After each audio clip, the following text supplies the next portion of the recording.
I bought my dream house and invited my family to celebrate with me, but they ignored me and chose to attend the celebration for my spoiled brother getting his driver's license after 5 attempts. Before continuing the story, let us know in the comments which city you're watching from. Don't forget to subscribe to the channel, hit the notification bell so you won't miss more stories, and leave your like on the video. I'm 32 years old, and I just bought my first house. Let me tell you, that sentence feels surreal even as I write it. After 5 years of saving every penny, living with roommates who left dirty dishes in the sink for weeks and borrowed my things without asking, I finally have a place that's entirely mine. The keys felt heavy in my hand when the realtor passed them over yesterday morning at 10:15 a.m. sharp. 3 bedrooms, 2 bathrooms, a small backyard with an old oak tree, and most importantly, a front door that only I control. The mortgage payments will be tight, $1,147 monthly, but I've run the numbers 100 times as a CPA. I can make this work without anyone else's help. I spent all day Saturday cleaning and arranging furniture. My savings account went from $47,000 to practically empty, but seeing my couch in my living room, my books on my shelves, made every sacrifice worth it. I even bought real wine glasses instead of the plastic cups I'd been using for years. 6 matching plates, cloth napkins, actual silverware, things I'd never owned because shared living spaces never felt permanent enough to invest in. The house sits on Maple Street in a quiet neighborhood where people actually wave when they pass by. Mrs. Patterson from next door brought over homemade cookies and welcomed me to the area. For the first time in my adult life, I felt like I belonged somewhere. That's when I decided to throw a housewarming dinner. Nothing fancy, just family. I texted our group chat Sunday morning, house dinner tomorrow at 7, making lasagna. Can't wait to show you all around. The responses came quickly. Mom with heart emojis saying, "So proud of you, honey." My older sister confirming she'd bring dessert. Even my younger brother responding with, "Wouldn't miss it for the world." I spent Monday after work at Mason's Grocery, buying ingredients for my grandmother's lasagna recipe, the one everyone always requests at family gatherings. I picked out yellow sunflowers for the dining room table, bought those cloth napkins I'd been eyeing, and even found matching ceramic plates at the discount store. This was going to be perfect, my first real dinner party in my own home. Tuesday evening, I set the table for 6. My parents, my older sister and her husband, my younger brother, and me. The lasagna was bubbling in the oven, garlic bread warming alongside it. I'd made a Caesar salad from scratch and even attempted homemade tiramisu the night before, following a YouTube tutorial twice to get it right. The house smelled incredible. Garlic, herbs, and that warm feeling of home I'd been chasing for years. 7 o'clock came and went. Then 7:15. I checked my phone, no new messages. At 7:30, I texted the group, "Everything's ready when you are. House smells amazing." At 8, I called my mother, straight to voicemail. My sister's phone did the same. By 8:15, I was standing at my living room window, watching for headlights that never came. That's when I saw the Instagram story. My younger brother at Romano's Steakhouse downtown, raising a champagne flute with our entire family around a decorated table. The caption read, "Finally got my license. 5th time's the charm. Best family ever." Posted 37 minutes ago. There they were, all of them. My parents beaming with pride, my sister and her husband clinking glasses, even our aunt and uncle who I hadn't seen in months. Everyone celebrating my 25-year-old brother's driver's license while I sat alone at my dining room table with a feast for 6 and wilted sunflowers. I turned off my phone and ate lasagna in silence, staring at the empty chairs I'd so carefully arranged with my new cloth napkins. The tiramisu went untouched. The wine I'd splurged on remained unopened. My first dinner party in my dream house, and I was the only guest. Later that night, lying in my own bedroom for the first time, I realized something had fundamentally shifted. This wasn't just disappointment about a missed dinner. This was the moment I understood exactly where I stood in my family's priorities. I woke up Wednesday morning with a headache and 6 missed calls from my mother. The dining room still looked like a failed celebration.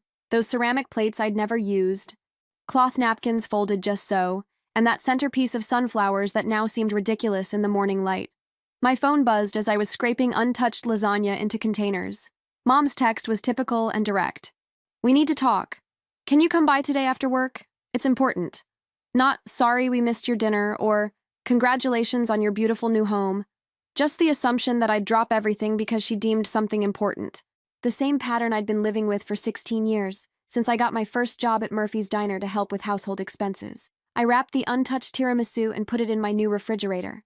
then sat at my kitchen counter with coffee and really examined those Instagram photos again.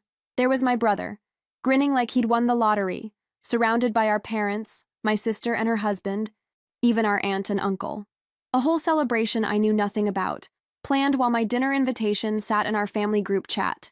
The comments were what really stung. "So proud of you, sweetie," from Mom, the same mom who hadn't even called to cancel on my dinner. "Never give up on your dreams," from my sister, who'd promised to bring dessert. Dreams? He'd failed his driving test 4 times because he wouldn't study the manual or practice parallel parking. I'd offered to help him prepare months ago, printing out practice tests and offering to take him to empty parking lots, and he'd laughed it off, saying he'd wing it like always. Meanwhile, I'd been planning this housewarming for 2 weeks. I'd sent individual texts asking about dietary restrictions and preferred arrival times. I'd confirmed attendance multiple times. My brother had responded with thumbs-up emojis to every single message, even asking what he could bring to help. I realized they'd probably made the restaurant reservation after I sent my dinner invitation. They chose celebrating his 5th attempt at a basic adult responsibility over acknowledging my actual achievement. The irony was suffocating. I'd bought my first house at 32 after years of careful planning and sacrifice, but his driver's license at 25 after multiple failures warranted the family celebration. The more I thought about it, the angrier I became. Not just about last night, but about the entire pattern. Every family gathering for the past decade had revolved around managing my brother's latest crisis or celebrating his minimal efforts. When I graduated college summa cum laude while working 30 hours a week, dinner was at Olive Garden with a grocery store cake. When he finally passed his remedial math class at community college at 23, they threw a backyard barbecue with catered food and invited the extended family. My promotion to senior accountant last year got a good for you text. His 2-week stint at a pizza delivery job got a Facebook post about being so proud of his work ethic. When I got my CPA certification, Mom's response was, "That's nice, dear. Maybe now you can help us understand our taxes better." By lunch, I'd made my decision. I texted back, "I can't come by today. I need some time to process what happened." It wasn't entirely diplomatic, but it wasn't accusatory either. I was trying to leave room for them to acknowledge what they'd done.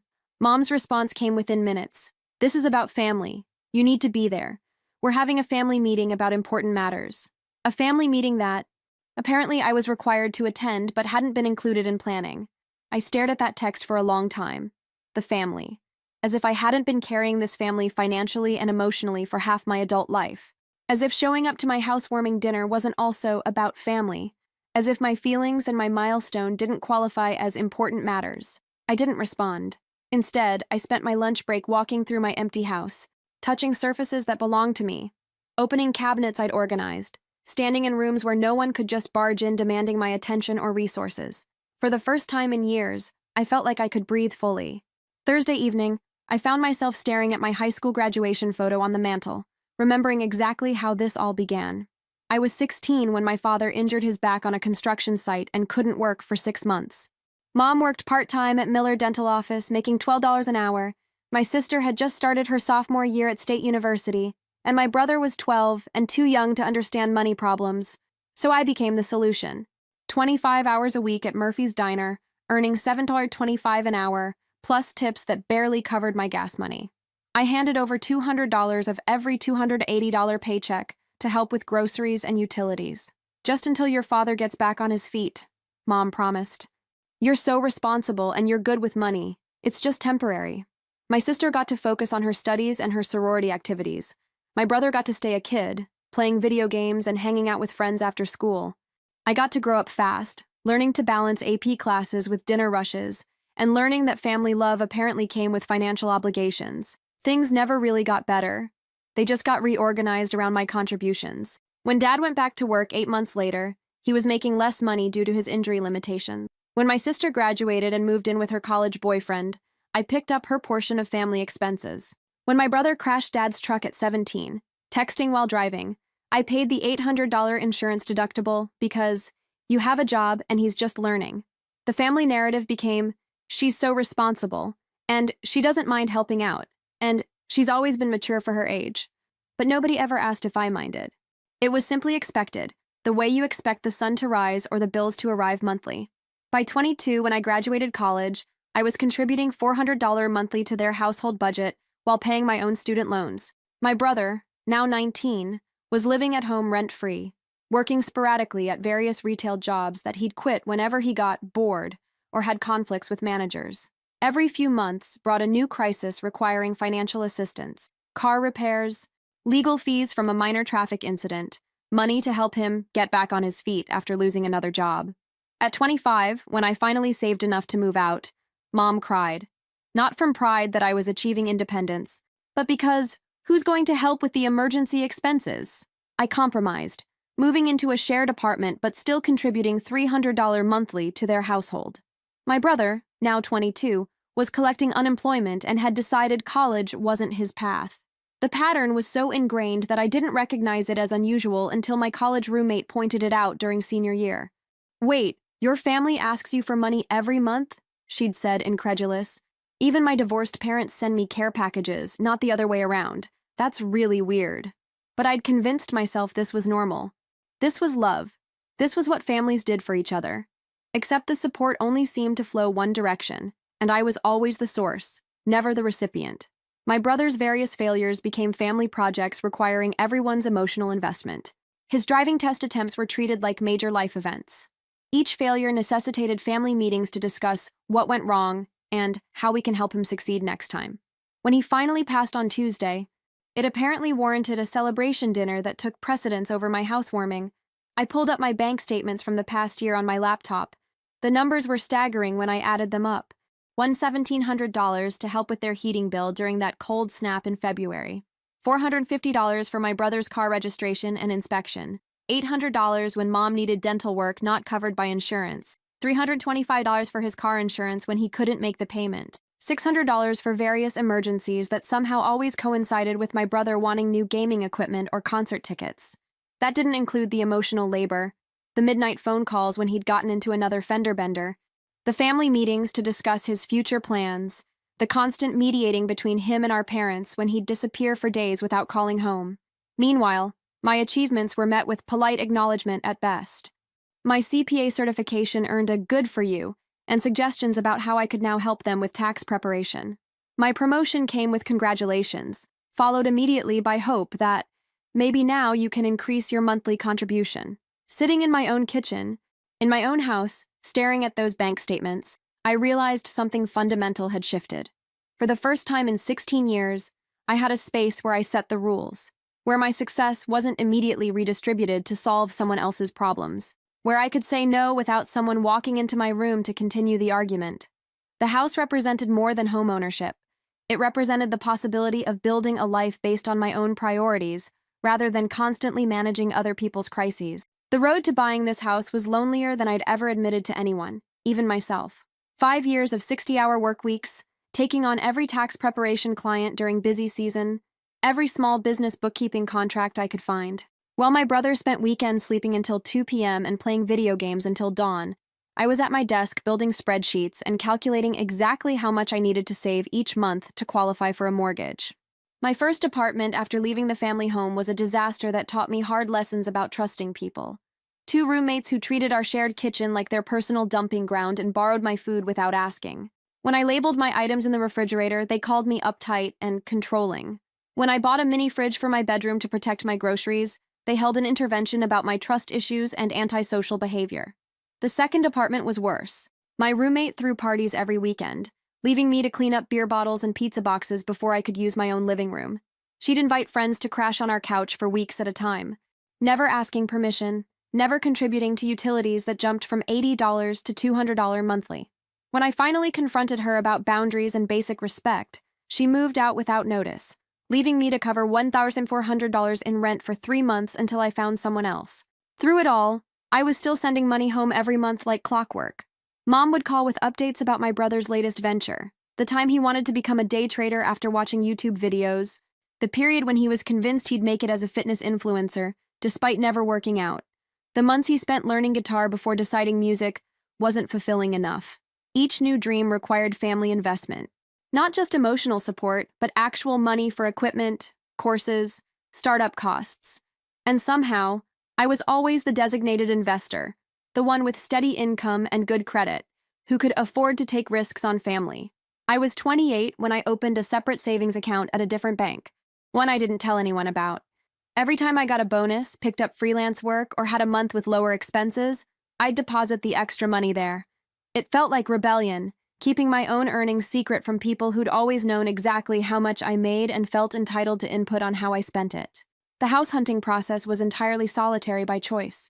Real estate agents would ask about my husband or partner, surprised that a single woman was looking at 3-bedroom homes. Planning for the future? They'd ask with knowing smiles.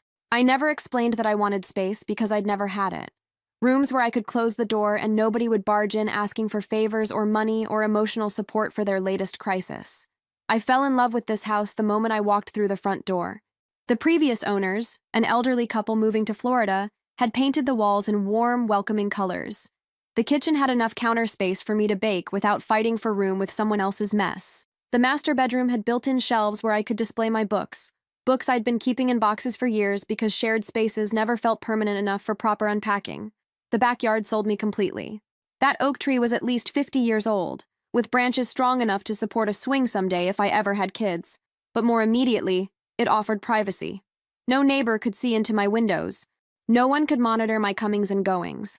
No one could judge whether I was being responsible enough with my space. The mortgage application required 3 references. I listed my supervisor, my personal banker, and my college friend who lived in Oregon. Not one family member, because I knew they'd somehow find a way to complicate even this process, to make it about their needs rather than my achievement. Closing day was anticlimactic in the best possible way. Just me, the sellers, and our respective agents signing papers in a sterile conference room at the title company. I'd imagined my parents being there, maybe taking photos of me signing the deed, celebrating this milestone with the same enthusiasm they'd shown for my brother's driver's license. Instead, I took a selfie in the empty living room and texted it to my college friend, who responded with celebration emojis and "so proud of you." Moving day was professional movers and me directing traffic. My sister had offered to help but was swamped with wedding planning. Her own wedding that was still 18 months away but apparently required daily attention. My brother said he'd definitely try to stop by but never showed up. Mom and Dad had a doctor's appointment that couldn't be rescheduled, despite being routine annual physicals. That first night, sitting on my couch in my living room, eating takeout Chinese food, I experienced something I'd never felt before. Complete control over my environment. No one could walk into my space uninvited, eat my food, or assume access to my resources. The silence wasn't lonely. It was peaceful. It was the sound of my own life beginning. Friday afternoon, they descended on my house like a well-organized corporate delegation. I'd finally agreed to meet after Mom called my direct work line, which crossed a boundary I hadn't even known I needed to establish. They arrived at 5:30 p.m. sharp in a caravan. Mom and Dad in their sedan, my sister and her husband in their SUV, and my brother in the truck I'd helped him buy 2 years ago. Mom immediately started gushing about the house, touching surfaces and opening cabinets as if she were conducting a real estate inspection. "Such a smart investment," she kept saying, while Dad examined the windows and electrical outlets with his contractor's eye. My sister complimented the paint colors but suggested I should have consulted her first, since she has an eye for interior design, from watching home improvement shows. My brother made himself comfortable on my couch, feet up on my coffee table, and announced with startling confidence, "We need to discuss some incredible opportunities that could benefit everyone." He'd come prepared.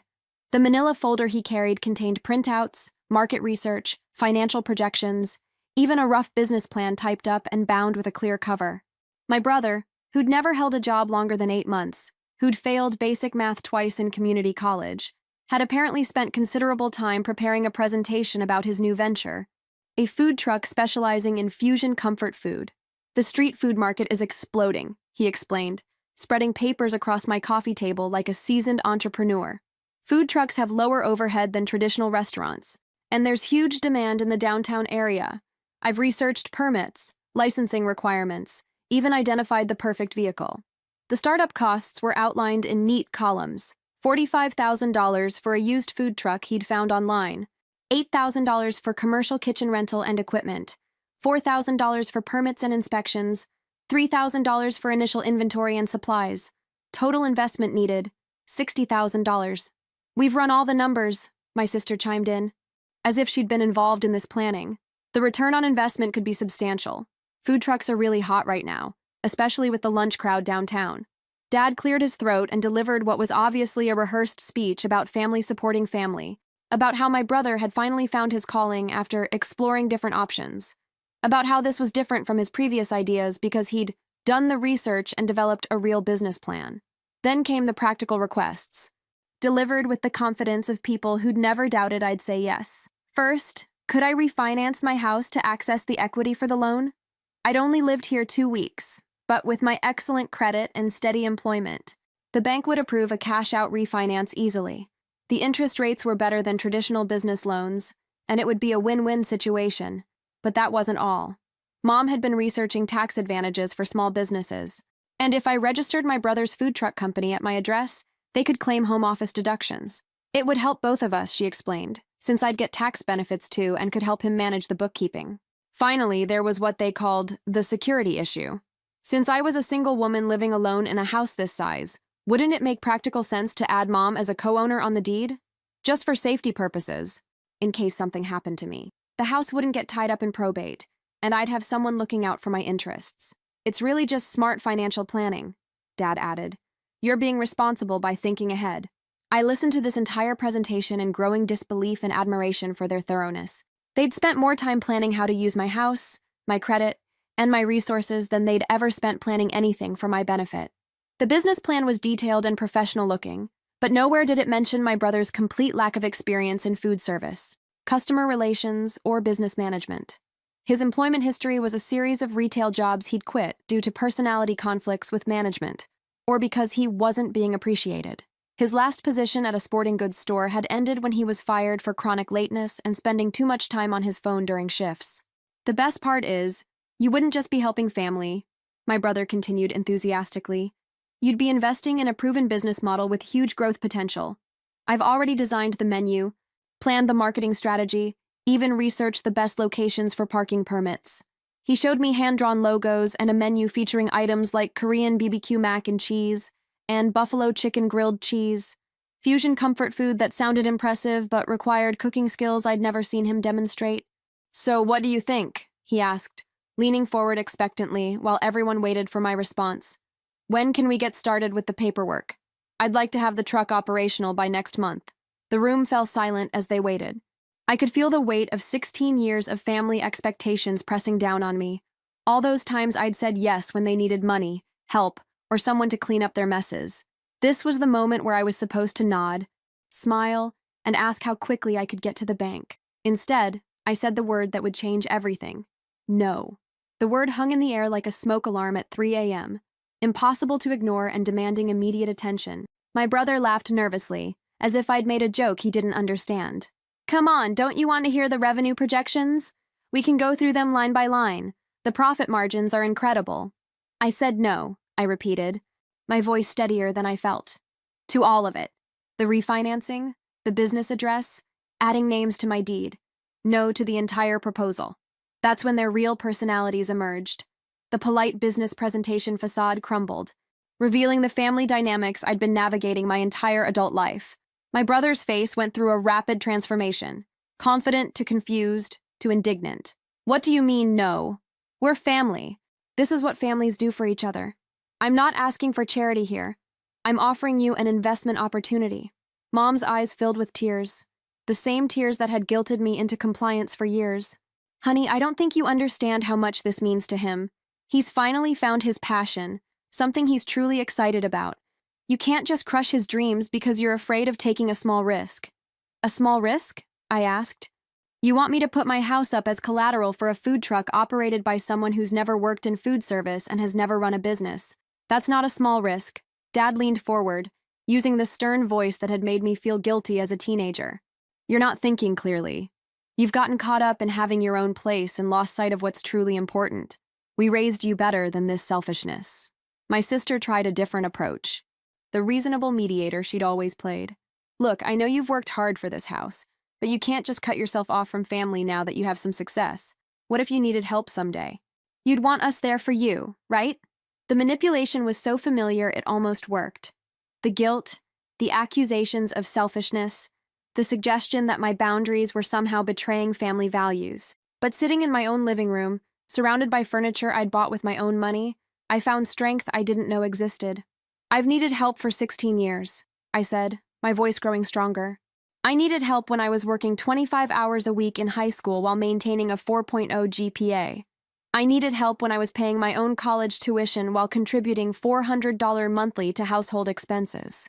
I needed help when I was living with terrible roommates because I couldn't afford my own place since I was supporting this family financially.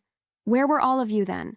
That's different, Mom protested, wiping her eyes dramatically. You were capable. You could handle those challenges. He's more sensitive. He needs more support to find his path. He's 25 years old, I said firmly. He's not sensitive.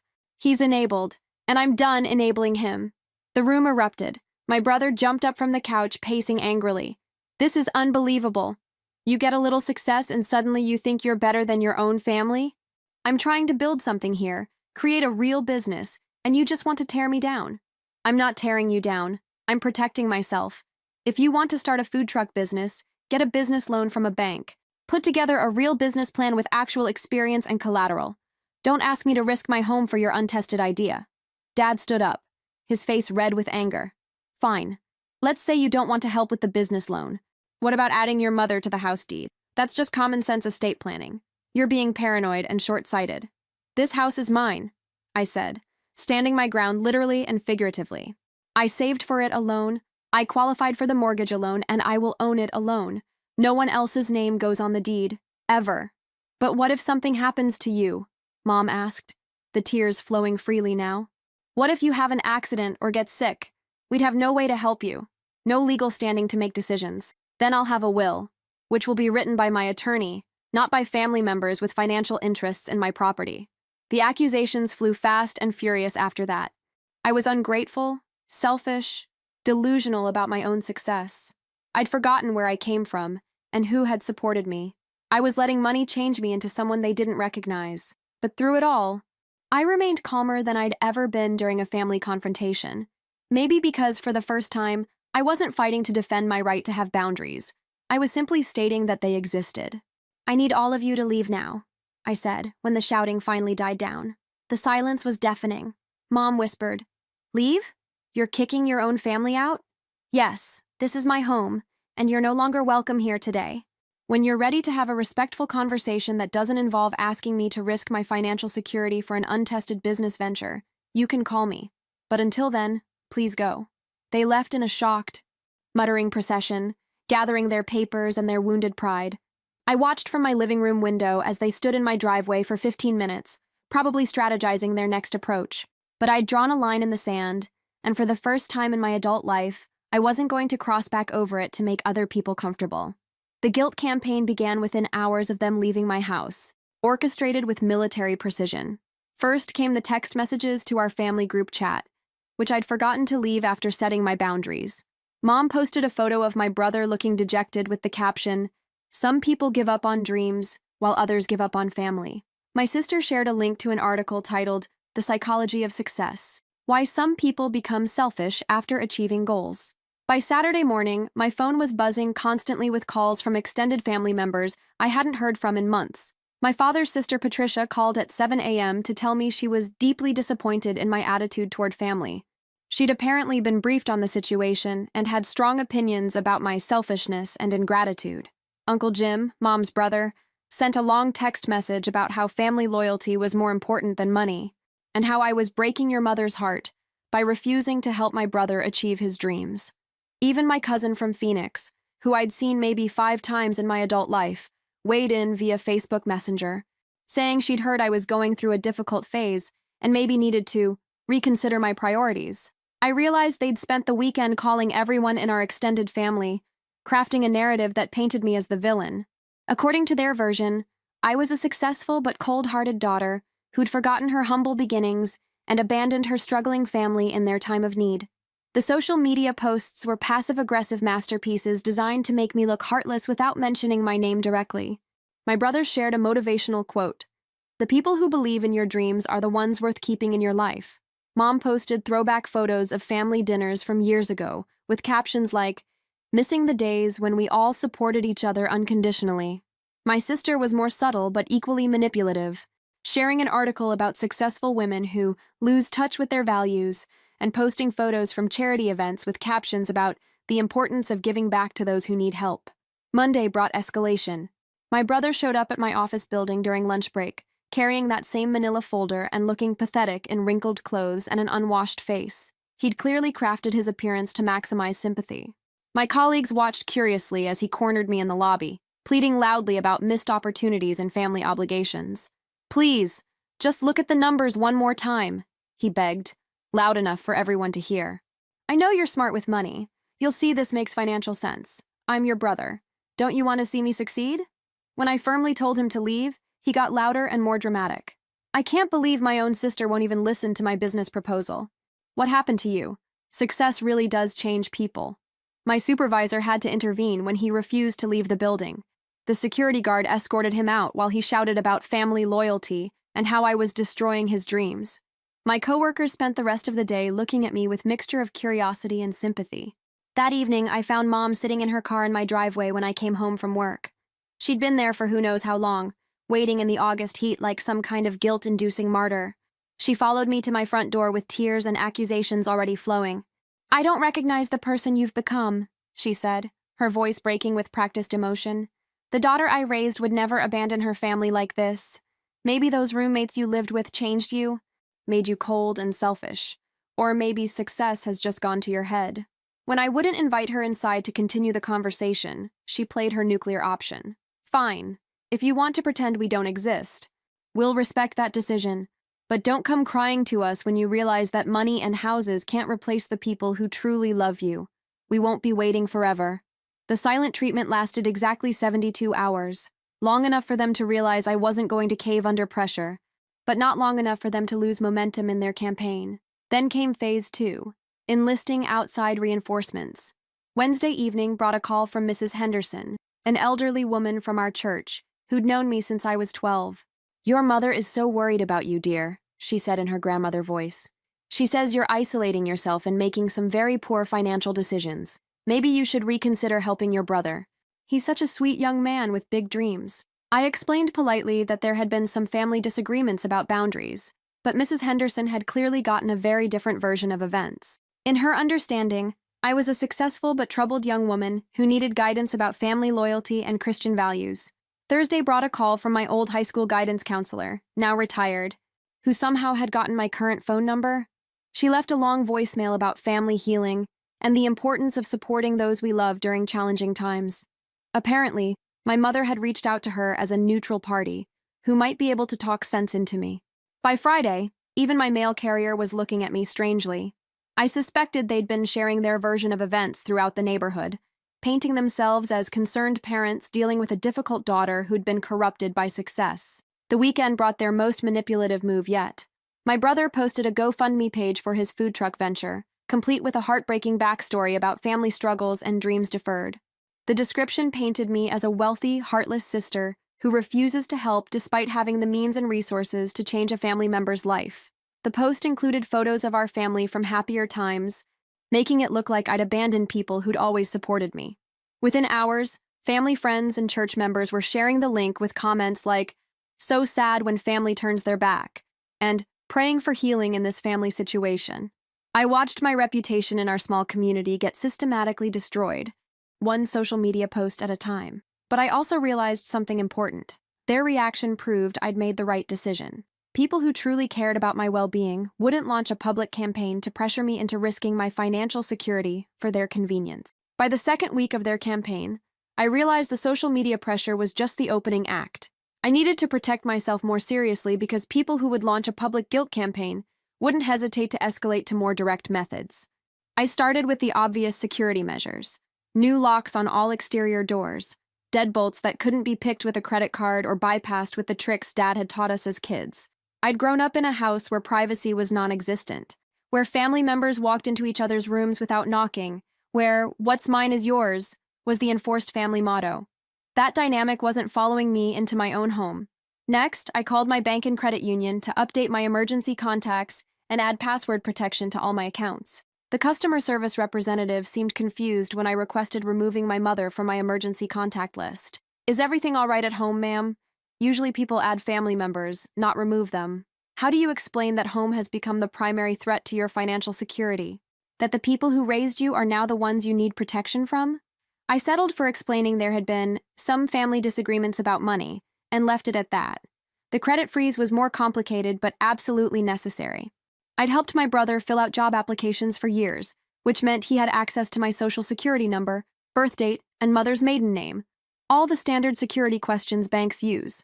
Mom knew every detail of my financial history from years of me sharing my successes and asking for family support during struggles. Installing a locking mailbox felt paranoid, but I'd seen too many stories about family members intercepting bank statements and pre-approved credit offers. Dad had been a construction worker for 30 years. He knew how to get into things that were supposed to be secure.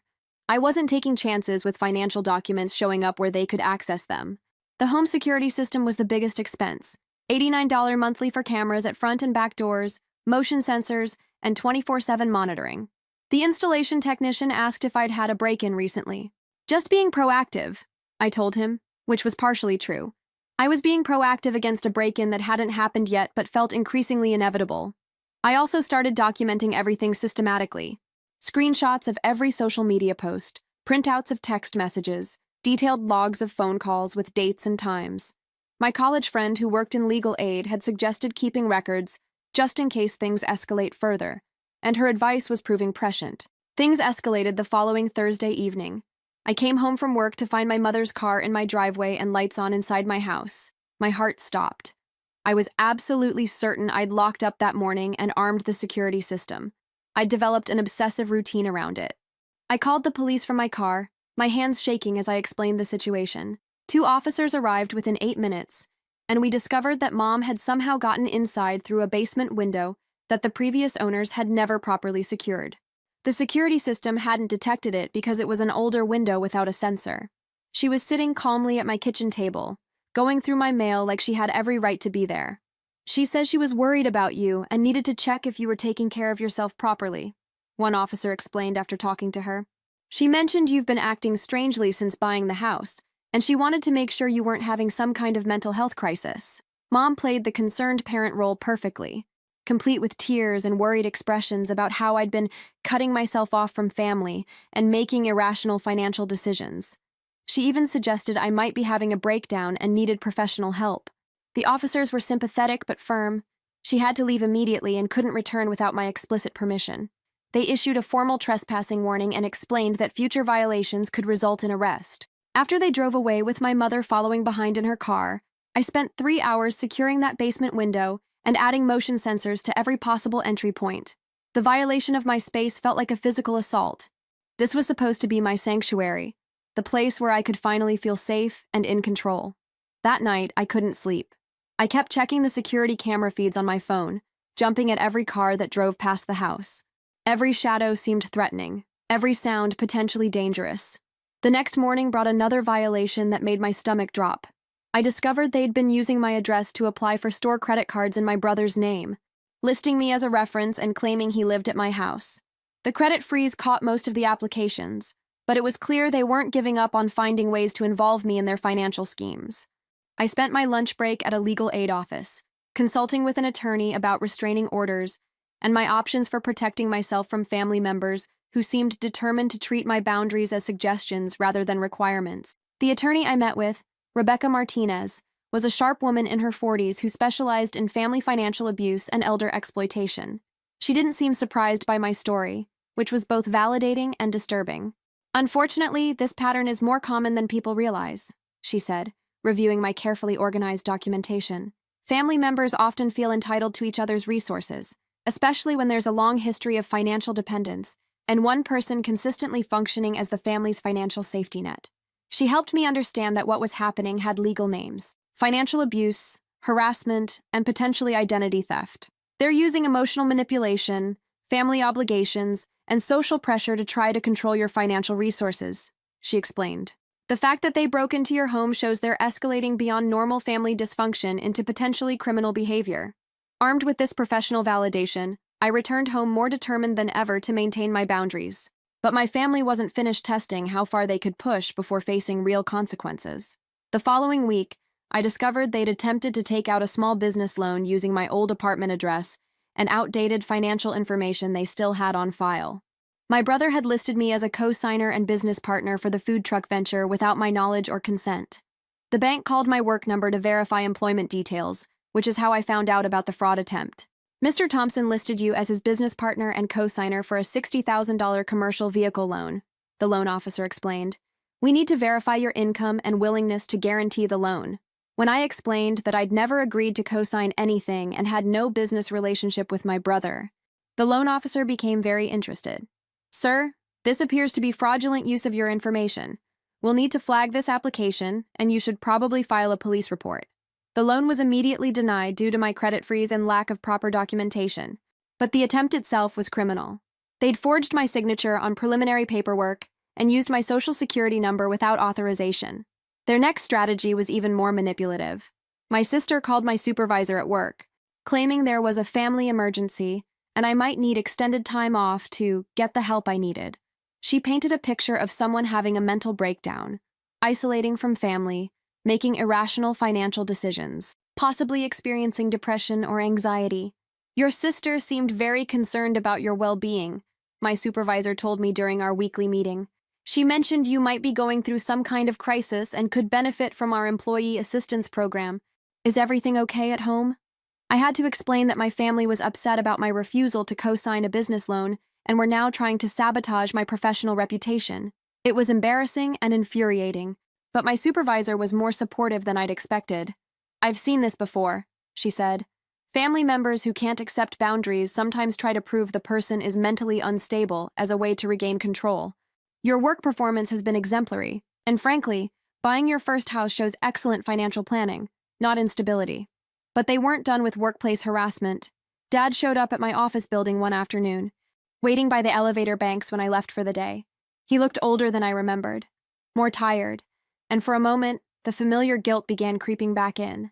Can we just talk? He asked, his voice softer than it had been during our confrontation. 5 minutes.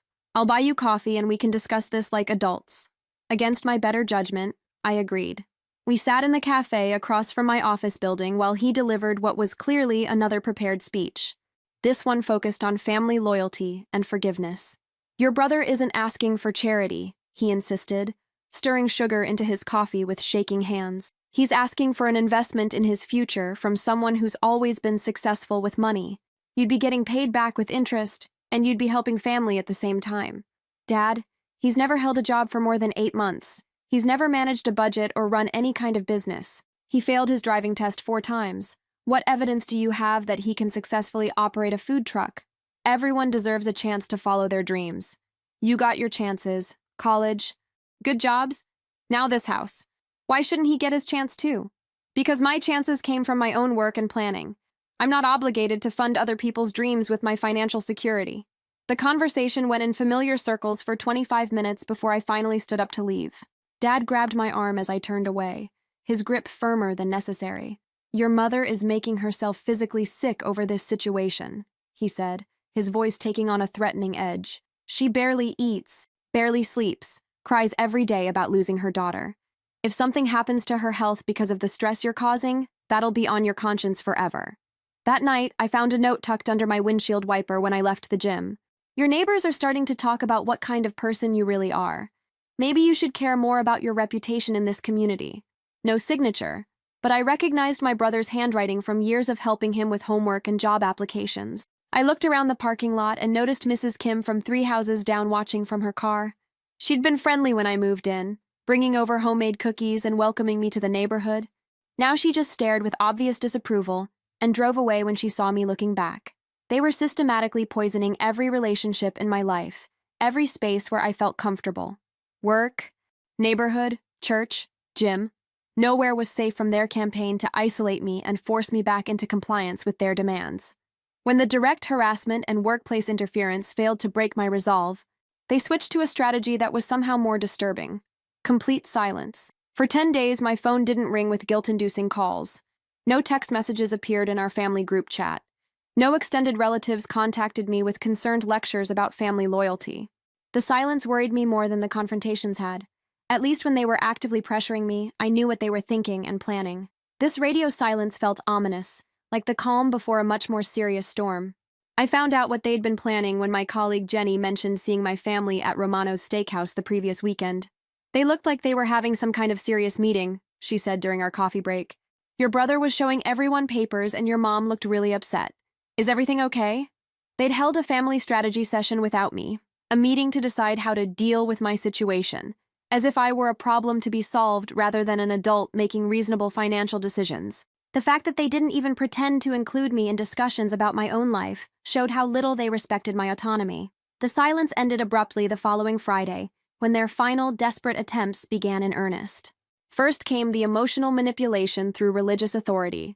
Pastor Williams from our church called, explaining that my mother had reached out to him about our family crisis. Your mother is very concerned about the division in your family, he said in his counseling voice. She feels that pride and material success might be interfering with your Christian values of helping those in need. Would you be willing to come in for a family counseling session? I explained politely that this was a financial boundary issue. Not a spiritual crisis, but Pastor Williams had clearly gotten a very different version of events. In his understanding, I was a successful but spiritually troubled parishioner who needed guidance about putting family obligations before personal comfort. When religious pressure didn't work, they tried exploiting my professional reputation more aggressively. My brother appeared at my office building again, but this time he brought props, a wheelchair from somewhere and a pair of crutches, making himself look disabled and desperate as he waited for me in the lobby. Please, I just need to talk to my sister, he told the security guard loudly enough for everyone to hear. She's the only family member who can help me get back on my feet after my accident. There had been no accident. This was pure theater designed to make me look heartless in front of my colleagues and clients. When I confronted him about the deception, he abandoned the props and returned to standard guilt tactics. You're destroying this family, he said, loud enough to attract attention from everyone in the building lobby. Mom cries herself to sleep every night because of what you're doing to us. All I'm asking for is help starting a legitimate business, and you act like I'm trying to steal from you. Security had to escort him out again, but the damage was done. My coworkers spent the rest of the day giving me sympathetic looks and asking carefully worded questions about my family situation. The most disturbing escalation came the following weekend, when I discovered they'd been trying to access my financial accounts using information from when I'd lived at home. My bank called Saturday morning to report suspicious login attempts on my online banking. Someone had tried to access my account 17 times using variations of passwords I'd used years ago. We've temporarily frozen your online access as a security precaution, the customer service representative explained. Someone has been trying to guess your login credentials, and they seem to have some personal information about you. They knew your social security number and previous addresses. I spent 2 hours at the bank branch updating all my security information and passwords, adding additional authentication steps, and reviewing account activity for any unauthorized transactions. The teller mentioned that this type of family financial abuse was becoming more common, especially when adult children tried to establish independence from financially dependent relatives. That same weekend, I discovered they'd somehow obtained a key to my house, probably from the real estate agent or previous owners, and had been entering when I wasn't home. My security system showed no signs of forced entry, but items had been moved around, mail had been opened, and there were muddy footprints in my kitchen that definitely weren't mine. I spent Sunday installing additional locks, changing all the access codes on my security system, and reviewing weeks of camera footage to figure out when and how they'd been getting inside. The violation of my privacy felt like a physical assault on my sense of safety. Monday brought their most manipulative attempt yet. They tried to have me declared mentally incompetent. I received a call from Adult Protective Services explaining that they'd received a complaint about a vulnerable adult who might be experiencing a mental health crisis and making unsafe financial decisions. Your family is concerned that you're isolating yourself and might be experiencing depression or anxiety that's affecting your judgment, the social worker explained. They've requested a wellness check and evaluation to ensure you're capable of managing your own affairs. The complaint painted me as someone having a breakdown, refusing family contact, making impulsive financial decisions like buying an expensive house, showing paranoid behavior, and potentially being influenced by unnamed, outside parties who were taking advantage of my mental state. I had to take time off work to meet with the social worker and provide documentation that I was mentally competent and financially stable. It was humiliating and exhausting, but it also clarified something important. They weren't just trying to get money from me anymore. They were trying to take control of my life entirely. The Adult Protective Services investigation was the final straw that pushed me from defensive measures to legal action. After 3 hours of interviews, home visits, and financial document reviews, the social worker concluded that the complaint was unsubstantiated and appears to have been filed in bad faith by family members involved in a financial dispute. This is actually more common than you might think, she explained as she packed up her paperwork. Family members sometimes try to use our system to pressure relatives into compliance with their financial demands. Your home is well maintained, your finances are stable, and you show no signs of mental health issues that would affect your decision-making capacity. But the investigation had cost me 2 days of work, hundreds of dollars in legal consultation fees, and a significant amount of stress. More importantly, it showed that my family was willing to involve government agencies in their campaign to control my resources. I returned to attorney Rebecca Martinez with a much more serious question. What were my legal options for stopping this harassment permanently? You have grounds for restraining orders against all of them, she said after reviewing the new documentation I'd compiled. The unauthorized entry into your home, the fraudulent loan applications, the Adult Protective Services complaint filed in bad faith, any one of these would justify legal protection. Combined, they show a pattern of escalating harassment. The restraining order process was more straightforward than I'd expected. The judge reviewed my evidence, photographs of the unauthorized entry, bank records of the fraudulent loan attempts, documentation of the APS complaint, screenshots of social media harassment, and granted temporary protection orders against my parents, brother, and sister. This appears to be financial abuse escalating to stalking behavior, the judge noted during the hearing, which my family had been required to attend. The respondents are prohibited from contacting the petitioner directly or indirectly, from coming within 500 feet of her residence or workplace, and from using her personal information for any financial applications or accounts. Watching them sit in the courtroom as the judge explained the legal consequences of violating the orders was surreal. Mom cried throughout the proceedings, playing the victim even in this setting. Dad looked angry and embarrassed. My sister seemed shocked that it had reached this point. My brother just looked confused, as if he genuinely couldn't understand how his behavior had led to legal intervention. The restraining orders gave me breathing room, but they also escalated the social consequences. Within days, church members and family friends were calling to express their shock and disappointment that I'd taken legal action against my own family. The narrative shifted from concern about my mental health to outrage about my betrayal of family loyalty. Mrs. Henderson from church left a voicemail that was both heartbreaking and infuriating. I never thought I'd see the day when a child would have her own parents arrested for caring about her well-being. Your mother is devastated, absolutely devastated. I hope you're proud of yourself. But I also received unexpected support. My supervisor pulled me aside to let me know that HR had been briefed on the situation and would be watching for any workplace harassment attempts. We've dealt with family harassment cases before, she said. You did the right thing protecting yourself legally.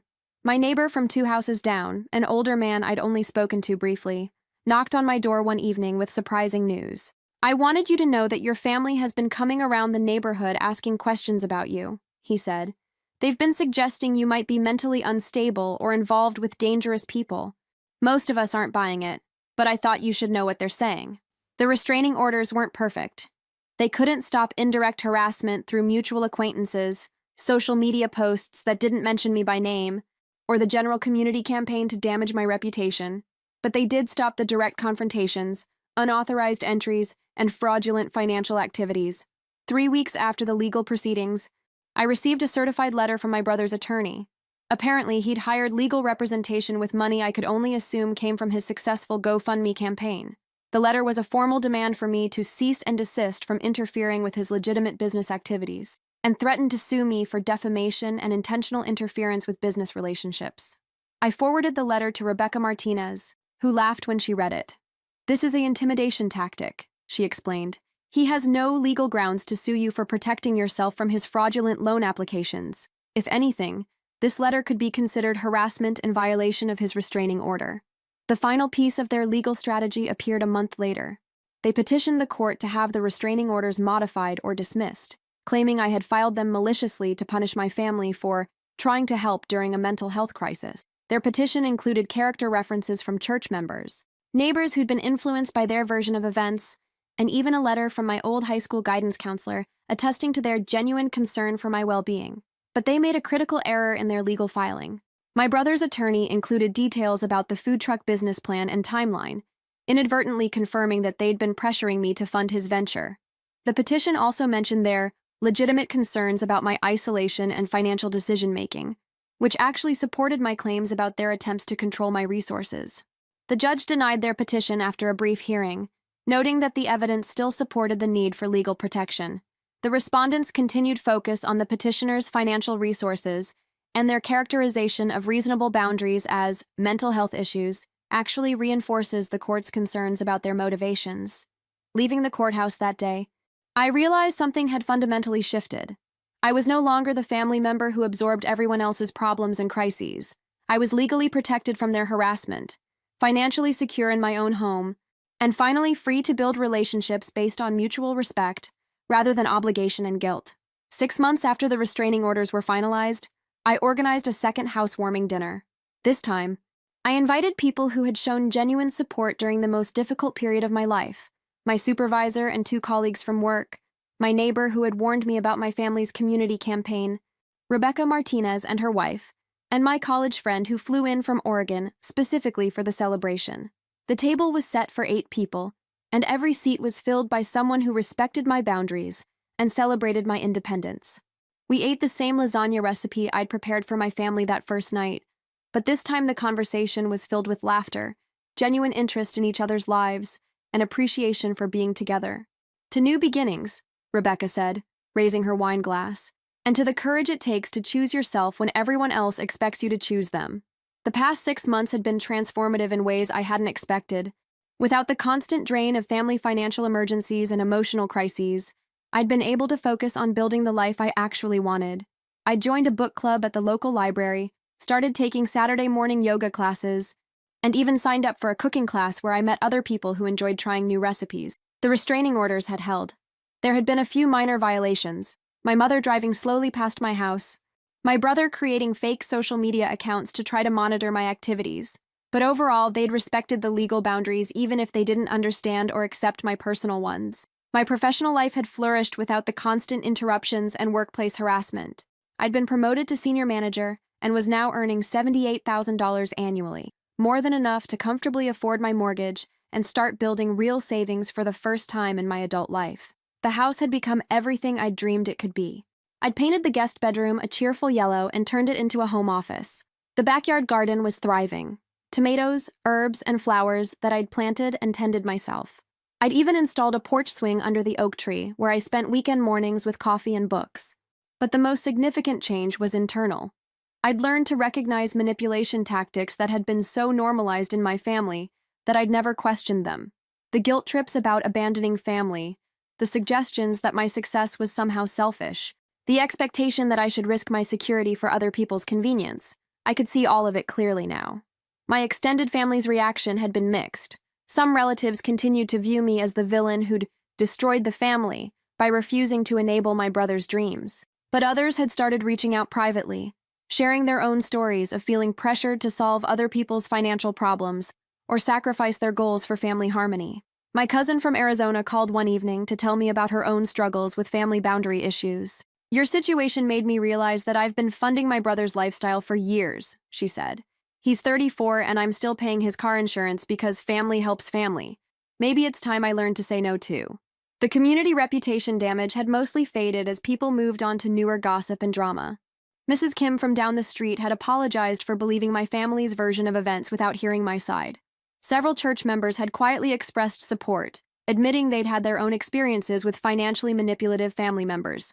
My brother's food truck venture had failed within 3 months. Without access to my credit or resources, he'd been unable to secure proper financing or navigate the complex permit requirements for mobile food service.